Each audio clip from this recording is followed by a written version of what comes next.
ওটা যদি আপনি বলেন রেজওয়ান রফিক। জি, আসলে অত্যন্ত চমৎকার আলোচনা এখানে আসছে। বিশেষ করে ডক্টর মাহবুব রহমান সাহেব অনেক গুরুত্বপূর্ণ কথা বলেছেন, আইনুল হুদা সাহেব এবং ফয়জি সাহেব অনেক কথা বলেছেন। আসলে আমি আজকে সত্যি লাইভের মাধ্যমে অনেক খুশি একটা কারণে, সেটা হচ্ছে বিশেষ করে আটরশি দরবার সম্পর্কে আমরা যেটা দেখেছি অনলাইনে এবং যেটা আমাদের জানা, সেটা হচ্ছে আমরা জানি সেখানে আহ বেশ কিছু বিষয় আছে যেখানে ইসলামের সাথে সম্পৃক্ততার কোনো সুযোগ নেই এবং কুফর শিরিক পর্যন্ত চলে যায়। আজকে এখানে আমাদের ফরিদি ভাই কয়েকটা বিষয় স্পষ্ট করেছেন। এক নম্বর হলো অন্যান্য ধর্মের যে বিষয়টা, মানে তারা মানার যে বিষয়টা বলে, সেজদার বিষয়, লাইটিং এর বিষয় ইত্যাদি বেশ কিছু বিষয় তিনি বলেছেন যেগুলো তারা মৌলিকভাবে তাদের পীর সাহেবের থেকে এগুলো নেই। তো আলহামদুলিল্লাহ, আমি ফরিদি ভাইকে ধন্যবাদ জানাই যে আপনি এই বিষয়গুলো সাপোর্ট করেন না বা এই বিষয়গুলো আপনাদের পীর সাহেব থেকে এগুলো বিষয় নেই। আমরা আসলে কিন্তু অনেকটা কাছাকাছি চলে আসছি। আজকে লাইভের মাধ্যমে এতটুকু বলতে পারি যে আমাদের মধ্যে যে একটা বিরাট দূরত্ব, এখান থেকে কিন্তু আমরা অনেকটা কাছে চলে আসি। যদি আমি শুরুতে এই বিষয়টা বলতে চাচ্ছিলাম যে আমাদের ঐক্যের মূল ভিত্তি কোরআন সুন্নাহ এবং সাহাবা, এক কথায় আহলে সুন্নাত জামাতে যে আকীদা, যেটা ডক্টর মাহবুব রহমান সাহেব বলেছেন।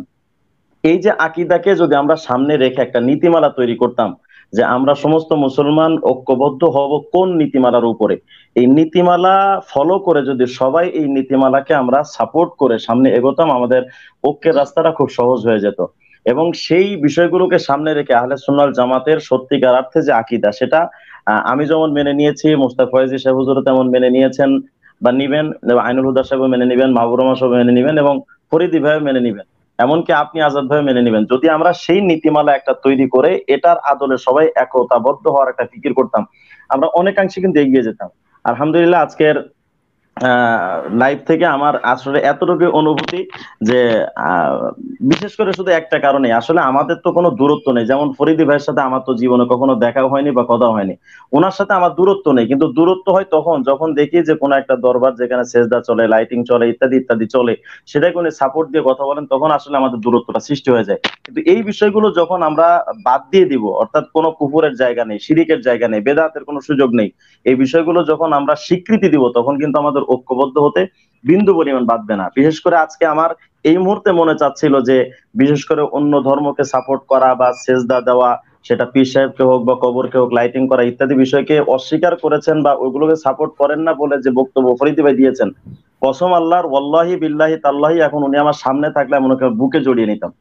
আমাদের তো আসলে এমনি কোনো দূরত্ব, কোনো সুযোগ নেই, কিন্তু এই বিষয়গুলোর জন্য মূলত দূরত্ব সৃষ্টি হয়। তো সর্বোপরি আমার একটা কথা হচ্ছে যে আমরা যদি আহলে সুন্নাত জামাতের আকীদাকে সামনে রেখে, কোরআন সুন্নাহ সাহাবা, আর এক কথায় আহলে সুন্নাত জামাতের আকীদাকে সামনে রেখে যদি একটা নীতিমালা তৈরি করে, বিশেষ করে তরুণ প্রজন্ম যারা আমরা কোরআন হাদিস রিসার্চ করে আমরা এই আহলে সুন্নাত জামাতের সত্যিকার অর্থে যে আকীদা ফলো করে চলতে চাই, আমরা যদি একটা নীতিমালা তৈরি করে সামনে এগোতাম, এবং এই ক্ষেত্রে আমি বিশেষ করে যারা আমাদের বাংলাদেশে যারা বড়রা রয়েছেন, দরবার হোক বা সর্বদলীয়, সব থেকে এক একজন করে লোক আমরা চুজ করে, সব দরবার থেকে একজন করে থাকলেন, সব রাজনৈতিক দল থেকে একজন থাকলেন, এভাবে সকলকে নিয়ে একটা টিম গঠন করে একটা নীতিমালা তৈরি করে যদি আমরা সকলে ঐক্যবদ্ধ আর ফিকির করি, আশা করি বাংলাদেশে ঐক্যবদ্ধ হওয়া এটা কোনো বিষয় হবে না, আমি এতটুকু আশাবাদী।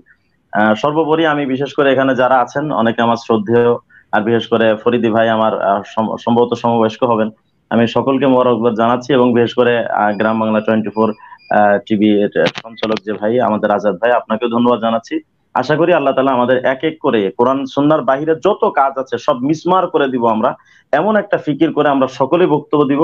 আল্লাহ তাআলা আমাদের সকলকে কবুল করেন এবং সত্যিকার অর্থে ইসলামকে পুনর্জীবিত, সত্যিকার অর্থে ইসলামকে আহ সাহায্য করে, এক কথায় ইসলামের ডানে বামে সামনে পেছনে আমরা যেন থাকতে পারি। আল্লাহ তাআলা আমাদের সকলকে কবুল করেন। আর বিশেষ করে আমি সর্বশেষ একটা দাওয়াত দিয়ে যেতে চাচ্ছি। আপনারা সবাই কম বেশি জানেন হিজবুত তাওহীদ নিয়ে আমি বাংলাদেশে মোটামুটি কাজ করি, এবং এর জন্য আমার বিভিন্ন কেন্দ্রিক আমার উপরে চাপ রয়েছে। আমি আপনাদের সকলের কাছে দোয়া চাই, আল্লাহ তাআলা যেন এই হিজবুত তাওহীদকে আমার হাতে দাফন করার একটা সুযোগ আল্লাহ আমারে করে দেন আমার মৃত্যুর আগে।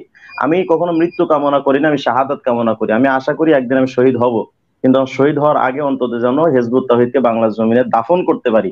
আল্লাহ তাআলা আমার এই তৌফিকটুকু দান করেন। আপনাদের সকলের কাছে দোয়া প্রত্যাশা কামনা করে আমি সকলের কাছ থেকে বিদায় নিচ্ছি। আসসালামু আলাইকুম ওয়া রাহমাতুল্লাহ।